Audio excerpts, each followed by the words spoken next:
There's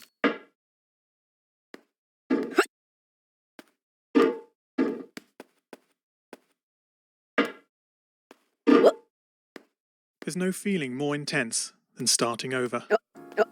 If you've broken your Scratch project moments after you've shared it, as I have, or you've spent hours working on a project only to notice too late that one of your sprites has unexplainably gone missing.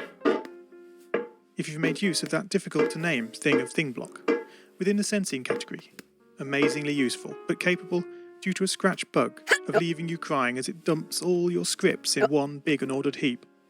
If you've made real progress coding a game over the course of the week, only to come back the next day to discover you weren't even logged in, nothing has been saving.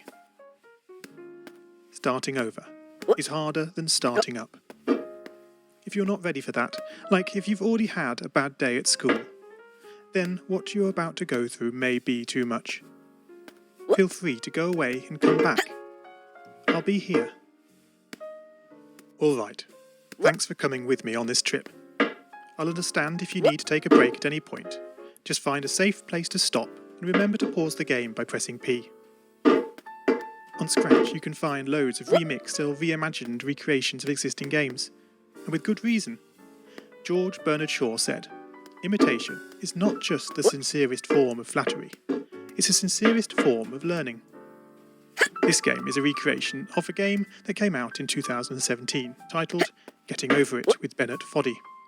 That game in turn was a homage to a free game that came out in 2002.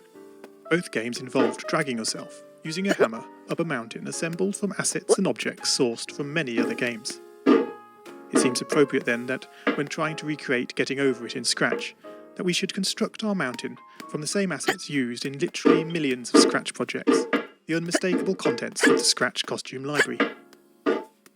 Unlike Unity or Unreal, Scratch does not provide you with a built-in physics or 3D rendering engine. It has no state-of-the-art debugger, you can't even pause your scripts. We are forced to program old school. Our experience capped at 30 frames per second on a 480 by 360 pixel stage.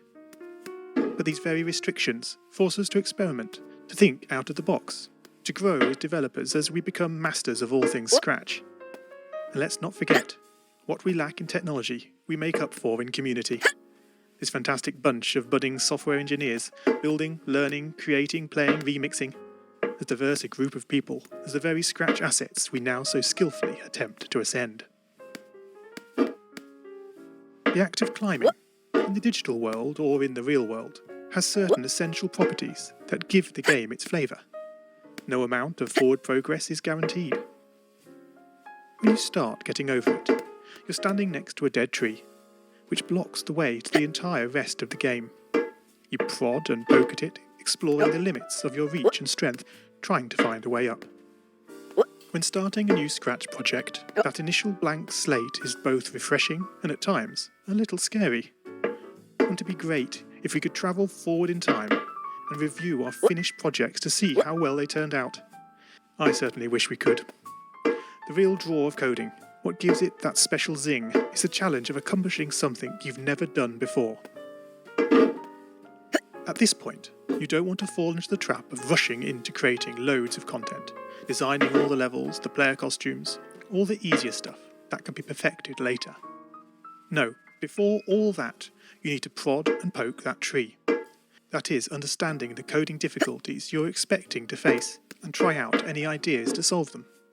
You may not be able to time travel, but at least this way you can get a good idea of how well your project is likely to go, and potentially save yourself a lot of time.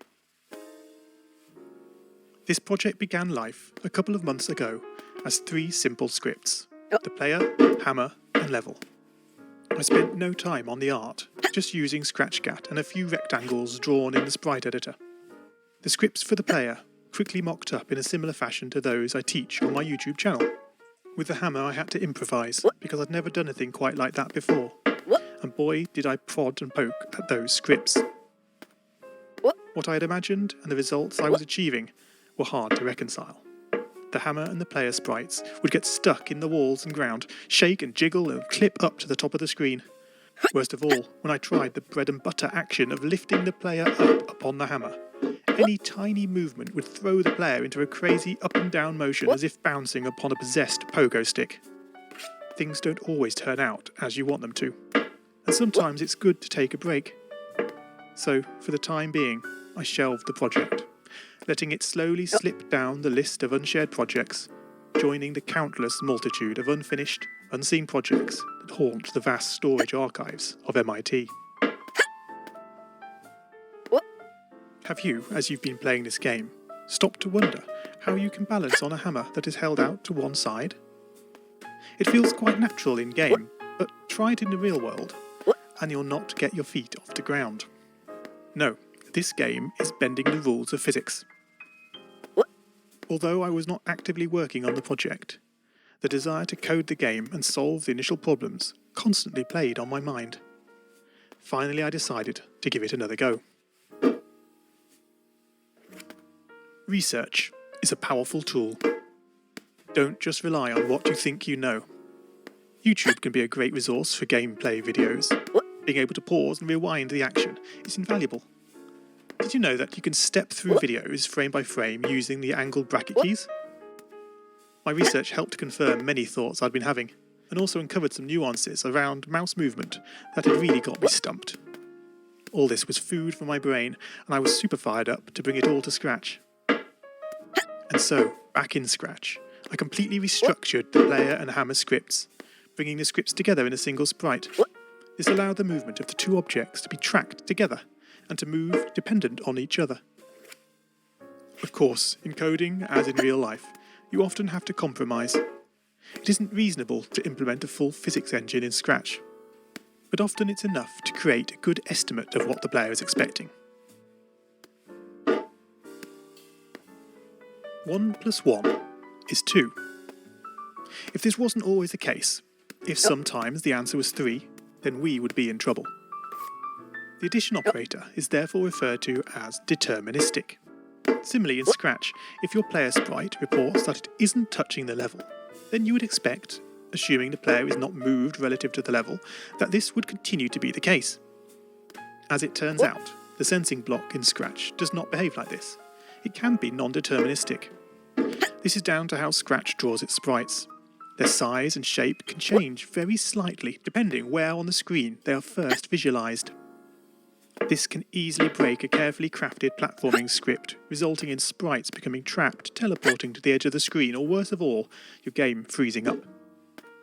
One solution I'm fond of using is to create a short fix-up script that, on detecting an unexpected collision, moves the sprite this way and that in an ordered pattern until it finds a spot close by where the sprite no longer reports as touching the level. This is an important feature in this game.